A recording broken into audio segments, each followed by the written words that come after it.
Assalamualaikum warahmatullahi wabarakatuh. Bagaimana Anda sekalian kabarnya hari ini? Semoga senantiasa dalam lindungan Allah, dalam keadaan sehat walafiat, amin. Sebelum kita mulai pelajaran pada pagi hari ini, mari kita baca bismillah bersama-sama. Bismillahirrahmanirrahim. Setelah kalian melaksanakan penilaian tengah semester, kita lanjutkan pembahasan mata pelajaran SKI kelas 4, pelajaran 6, Hijrah Nabi Muhammad SAW ke Yasrib. Dalam pelajaran Hijrah Nabi Muhammad SAW ke Yasrib ini, banyak sekali pelajaran yang akan kita bahas. Yang pertama, peristiwa hijrah ke Yasrib.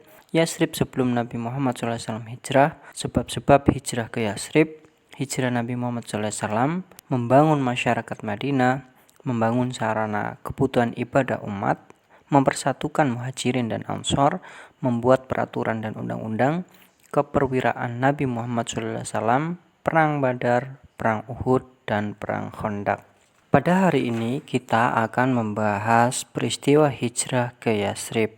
Keadaan masyarakat Yasrib sebelum hijrah Nabi Muhammad SAW.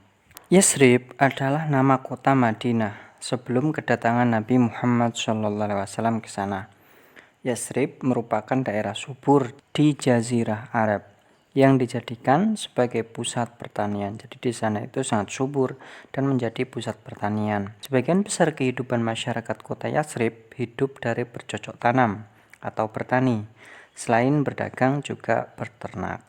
Letak geografis Yasrib strategis dalam jalur perdagangan yang menghubungkan antara kota Yaman dan kota Syria. Kota Yasrib memiliki lahan yang sangat subur. Banyak penduduknya yang berasal dari wilayah utara atau selatan. Pada umumnya, mereka pindah ke Yasrib karena persoalan politik, ekonomi, dan persoalan-persoalan kehidupan lainnya. Misalnya, bangsa Yahudi dan bangsa Arab Yaman. Kedua bangsa inilah yang mendominasi kehidupan sosial, ekonomi, dan politik di Madinah ketika itu. Penduduk Yahudi yang berdiam di kota Yasrib kebanyakan berasal dari wilayah utara Yasrib. Mereka berusaha menghindar dari kejaran bangsa Romawi yang ingin membunuh dan menghancurkan kehidupan mereka. Penduduk bangsa Arab datang ke Yasrib karena negerinya dilanda bencana alam berupa hancurnya bendungan Ma'arib yang dibangun sejak masa Ratu Bilqis ketika kerajaan Saba masih berjaya ketika masa Nabi Sulaiman. Alasan lain kepindahan bangsa Arab ke Yasrib karena persoalan konflik politik yang melanda negara dan bangsa mereka. Dua suku besar yang berhasil masuk dan menetap di Yasrib adalah suku Aus dan suku Khazraj. Kehidupan masyarakat di Yasrib terutama bangsa Yahudi dan bangsa Arab dapat hidup berdampingan. Namun, ketika jumlah bangsa Arab lebih banyak dari jumlah penduduk bangsa Yahudi, mulailah timbul kecurigaan dan saling mengancam. Ketegangan ini berawal dari sikap bangsa Yahudi yang sangat sombong. Mereka menyombongkan diri sebagai manusia pilihan Tuhan karena dari suku mereka banyak diutus para nabi dan rasul. Selain itu, mereka adalah penganut agama tauhid, sementara masyarakat Arab adalah penyembah berhala ketika itu.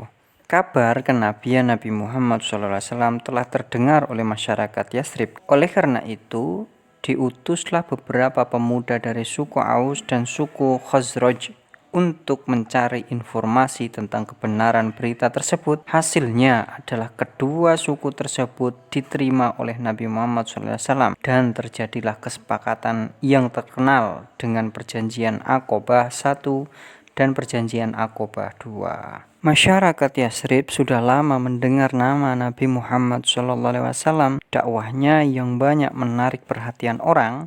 Pada saat yang ditunggu-tunggu, terdengar kabar bahwa Nabi Muhammad SAW akan hijrah ke Yasrib atau ke Madinah. Begitu gembiranya seluruh masyarakat Yasrib ketika itu.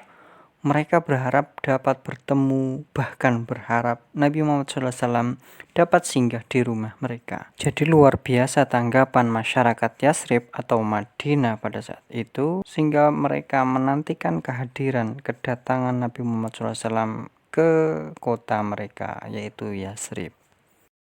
Demikian Anda sekalian yang dapat Ustadz sampaikan pada pagi hari ini. Terima kasih sudah menyimak videonya. Kita akhiri dengan bacaan Alhamdulillahirabbil alamin. Kurang lebihnya mohon maaf. Wabillahi taufik wal hidayah. Assalamualaikum warahmatullahi wabarakatuh.